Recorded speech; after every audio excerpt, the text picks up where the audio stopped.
नमस्कार दोस्तों। मैं कल जंतर मंतर गया और मैंने देखा कि प्रशासन अपनी मनमानी कर रहा है और यूजीसी रोल बैक का जो नारा है उसको दबाने की कोशिश कर रहा है। तो कहीं हद तक ये चीजें गलत हो रही हैं, तो आप एक बार जंतर मंतर का नजारा देख। जंतर मंतर में मारा गया, पीटा गया। हम आपको बताना चाहते हैं जंतर मंतर में जब परमिशन मिलेगा, जब हम प्रधानमंत्री की माँ को गाली देंगे, जब हमें जंतर मंतर पे परमिशन जब मिलेगा, जब हम नरेंद्र मोदी को गाली देंगे, हमें जंतर मंतर पे परमिशन जब मिलेगा, जब दिल्ली पुलिस को मारेंगे। क्या सोर समाज को देश में रहने का कोई जगह नहीं है? कल हमें मारा गया, हम शांतिपूर्ण प्रदर्शन करने के लिए आए थे। देखिए, मैं सवर्ण समाज से आता हूँ, मैं छात्र छात्री हूँ, मुझको आरक्षण की जरूरत नहीं है, लेकिन जिसको आरक्षण की जरूरत है उसको रियल में आरक्षण मिलना चाहिए। हम कोई आरक्षण हटाने की बात नहीं कर रहे हैं, हम सिर्फ ये कह रहे हैं कि आरक्षण में सुधार लाओ। जो SC ST OBC में ऐसे भी घर हैं जिनको आरक्षण नहीं मिला, ये बड़े बड़े पेट वाले, ये बड़े बड़े मंत्री, ये बड़े बड़े IPS, ये बड़े बड़े डॉक्टर, ये बड़े बड़े वकील, ये SC OBC के ये आरक्षण खा रहे हैं। हमारा भारत देश चुनौतियों से नहीं से परेशान है। जो ये लोग खड़े हो गए बंदरिया से मुंह की तन्नक्षी 4 फुट की लोंडिया ब्राह्मणवाद से आजादी रहेगी। आज हमसे बात कर, हम बताएंगे कितना कौन गलत है कौन सही है। हमने कुछ गलत करा है? स्टूडेंट को पुलिस वाले लेके जा रहे हैं, क्यों लेके जा रहे हैं? मार क्यों रहे हैं उनको? मोदी सरकार की तानाशाही है, रोड पे चलने के लिए परमिशन लेना पड़ेगा। इतनी तानाशाही नहीं सहेगा हमारा भारत। अपने बच्चे करे हैं तो मैंने अपने दम पे किए हैं। शादी में किसी सरकार ने 1 रुपया दिया क्या? बच्चे पैदा हुआ मेरे, किसी सरकार ने 1 रुपया दिया क्या? किसी ने नहीं दिया। कांग्रेस जनता पार्टी तो उसको 36 दिनों तक दिल्ली पुलिस ने मेहमान नवाजी की, क्यों नहीं प्रदर्शनकारियों को स्वर्णों को मिल रही जगह? क्योंकि सवर्ण को वोटर माना ही नहीं जाता है। भारत में अब सवर्ण सबसे बेकार घटिया हो गए हैं। उसका कारण है कि सवर्ण के जो जंजी हैं वो अब दारूबाज हो गए हैं, नशेड़ी गजेड़ी हो गए हैं, इसलिए वो अपने भीड़ को दिखा नहीं रहे हैं। आप इतना बात समझिए कि अगर जो AC में सो के आप आज़ादी पाएंगे, अगर महाराणा प्रताप अगर सोचे होते तो वो कभी अकबर का जो है स्वीकार कर लेते। जो कह रहा था अकबर ना कि आप हमारे शरण में आ जाइए, हम आपको जो है कुछ नहीं करेंगे, मगर उन्होंने स्वीकार नहीं किया। उन्होंने घास की रोटियां खाना चुना। मगर हमारे आज के जो सवर्ण समाज है, जो बड़े नेता हैं, वो सब सारे हो गए हैं, राजनीति के चक्कर में हो गए हैं, जबकि वो अपने बलबूते पे जीतते हैं।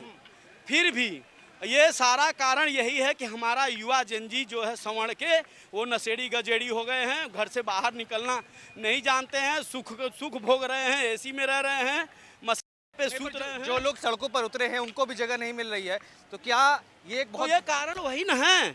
हम कह रहे हैं काकरोच ने अपना जो इतना भीड़ जुटा के दिखाया, जिसके वजह से सरकार झुकी कि नहीं झुकी, तो भैया आप भी दिखाओ ना। ये मोदी सरकार की तानाशाही है, रोड पे चलने के लिए परमिशन लेना पड़ेगा। इतनी तानाशाही नहीं सहेगा हमारा भारत। हम सवर्ण अब तानाशाही नहीं सहेंगे मोदी की। सवर्ण दोयम दर्जे का नागरिक बनके नहीं रहेगा। सवर्ण सुनिएगा, इस देश में समानता का अधिकार है, तो ये गलत हो रहा है, यहाँ पे अन्याय हो रहा है। कानून जो है पूरी तरीके से सवर्णों के खिलाफ है। SC ST एक्ट में आप देखो कितने निर्दोष सवर्णों को जेल में ठूसा गया है। ये पूरी तरीके से बर्बरता है। देखिए, तुम्हारे साथ अत्याचार हुआ था कि नहीं हुआ था? 1000 सालों तक मुगलों और अंग्रेजों ने शासन किया, दोनों ने मिलकर, तो ब्राह्मणों ने तुम्हारे पर अत्याचार कहाँ से किया? ये साले झूठा प्रोपेगेंडा फैलाते हैं। और सुनिए, मोदी सरकार भी उसी प्रोपेगेंडा को आगे बढ़ा रही है, सवर्णों के खिलाफ एक साजिश कर रही है। और आने वाले समय में मोदी सरकार जो है,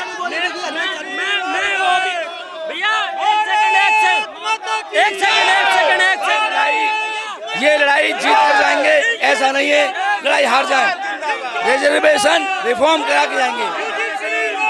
कब तक सड़कों पर रहेंगे? कब तक नारेबाजी करेंगे? ये रोडों पर रहेंगे जब तक हमारा UGC रोल बैक और रिजर्वेशन आर्थिक स्थिति पे नहीं मिलेगा। रोडों पे हर जिले में, हर तहसील में, पूरे देश में चलेगा। मैं OBC समाज से आता हूँ, मेरा नाम सुमित कुमार है। किस समाज से आते हैं? OBC समाज से आता हूँ मैं। और जो कहते हैं कि हमें कुएं से पानी नहीं पीने दिया, मेरे खुद के गांव में 2 कुएं थे, आज एक भी है। एक मुसलमानों ने कब्जा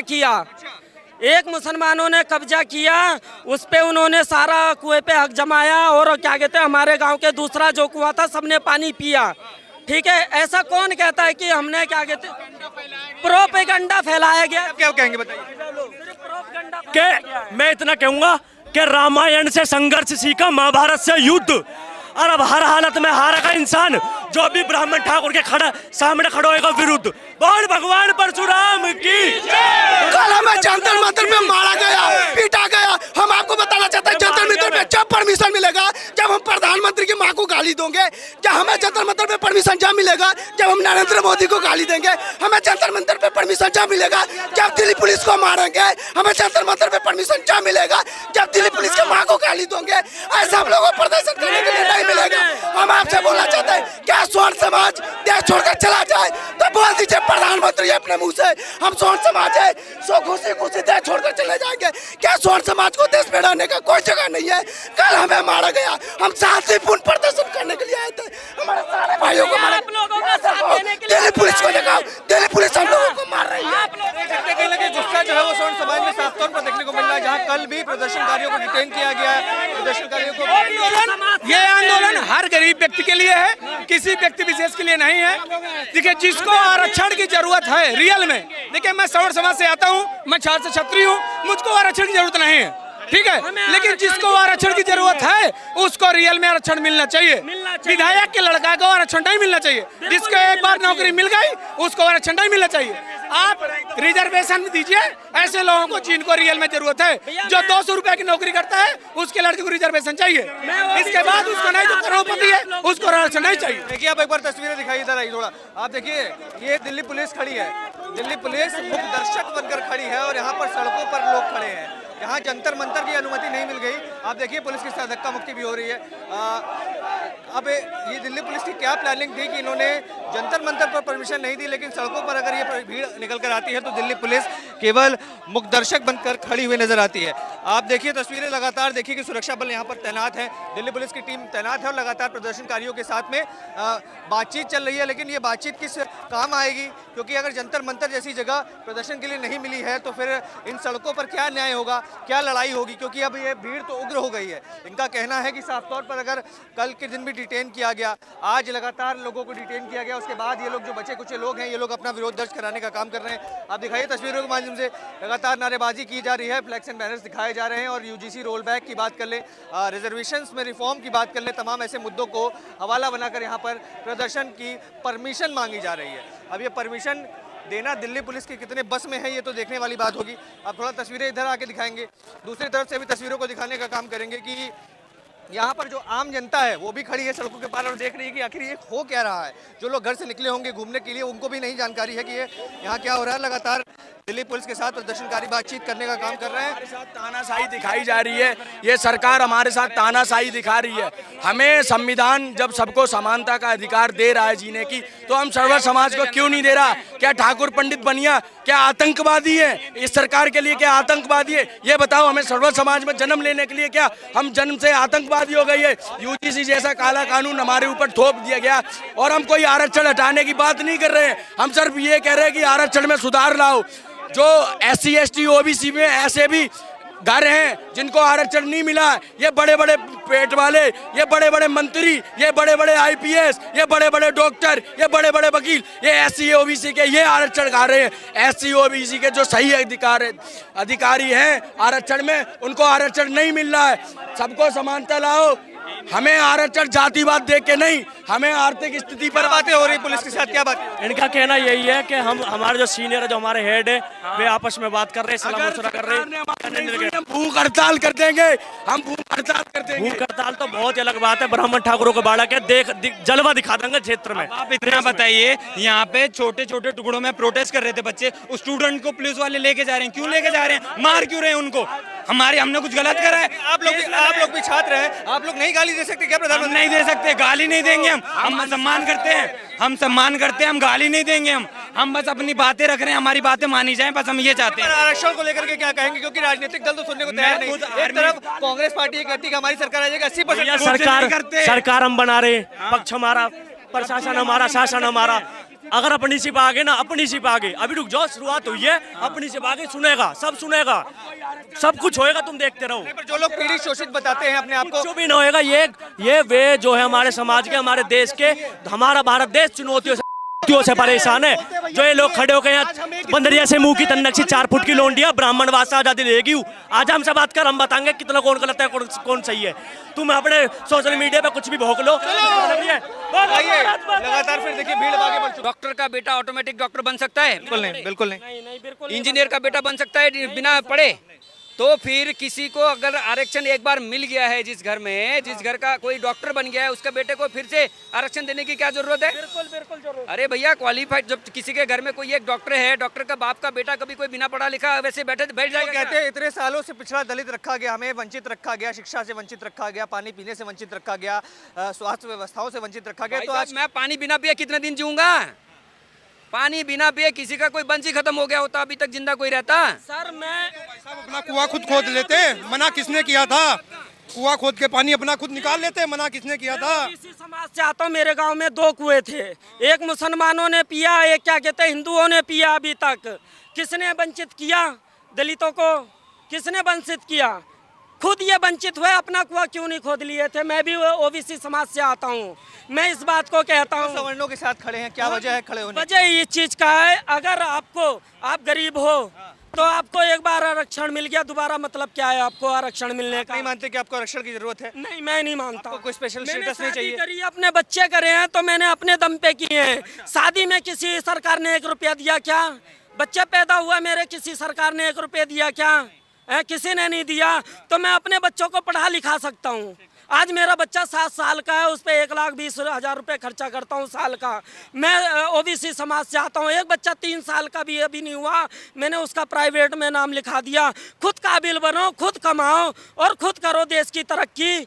एक ये भी सोच है, ये भी ओबीसी समाज से आते हैं, सरकार तो इन्हें स्पेशल स्टेटस देना चाहती है। ये कहती है कि आप यूजीसी के अंदर एनरोल हो सकते हैं, आप अपनी शिकायतें दर्ज करा सकते हैं, आपको आरक्षण मिलेगा। लेकिन जो लोग कहते हैं कि अपने पैर पर खड़े हैं, अपने बलबूते आगे बढ़ रहे हैं, जिस तरीके से स्वर्ण समाज भी ये बात कहता है कि योग्यता के आधार पर चयन होना चाहिए, ना कि जाति के आधार पर। अगर आरक्षण मिलना भी है तो उस व्यक्ति को मिले जो पायदान में सबसे निचले स्तर पर खड़ा हो, जिसके घर पर सुख सुविधाएं ना हो, जिसके पास पैसा ना हो, जिसका कोई फैमिली बैकग्राउंड ना हो, उसको आरक्षण की आवश्यकता है। लेकिन आरक्षण उन लोगों तक कभी पहुंच ही नहीं पाता, और यही इस सिस्टम की दुर्भाग्य की बात है। चीज और महंगाई की बात करते हो आप। 2013 में मैंने अपने गांव में बेलदारी करी है, 1 से 25 रुपए में, 1 से 25 रुपए में। आज मैं हजारों रुपए में पर डे कमाता हूँ। अभी क्या कहते हैं, मेरे गांव में मेरे किसी से भी आरक्षण का फायदा लेके कमाया, बलबूते अपने दम पे कमाया है मैंने, और मेरे गांव में और मेरे रिश्तेदारों में सब कहीं मेरी इज्जत है। क्यों नहीं है? आप कमाओ, आप मेहनत करो और आप अपने बच्चों के लिए करो, क्यों इज्जत नहीं है? आप आरक्षण लेके ही क्या कहते पलोगे जिंदगी भर? आप क्या चाहते हो? आप नपुंसक बन के रहो इस देश में? जय श्री राम, मैं रवि कुमार और दलित समाज से आता हूँ।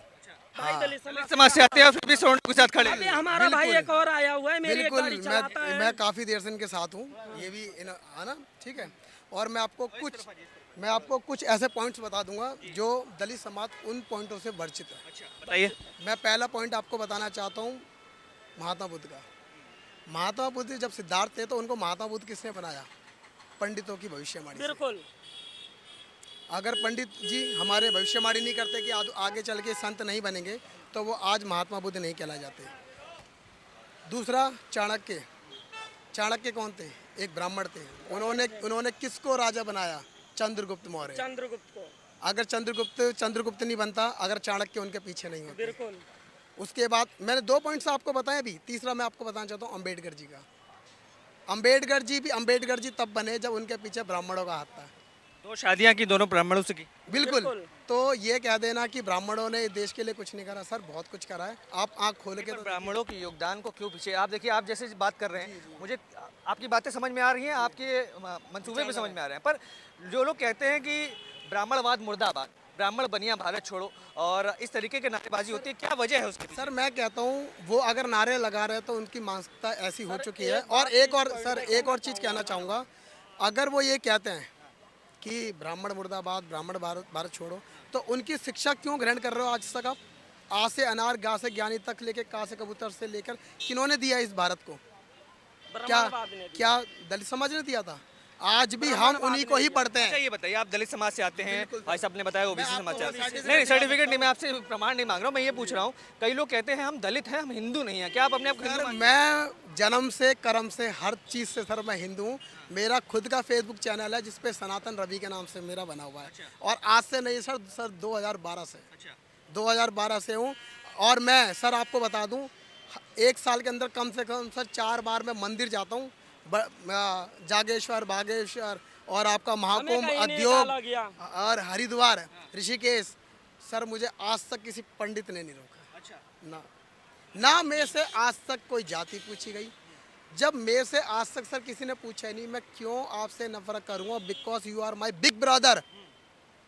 आप मेरे बड़े भाई हो, मैं आपको हमेशा अपना छोटा भाई मानूंगा। आप अपना आरक्षण क्यों छोड़ना चाहते हैं? अगर आप बता रहे हैं कि आरक्षण नहीं होना चाहिए, आपको तो जामिया में भी स्पेशल मिल जाता है आरक्षण, आपको पहले मिलता था एएमयू में, अब उसको हटाकर मुस्लिम्स के लिए कर दिया गया स्पेशली।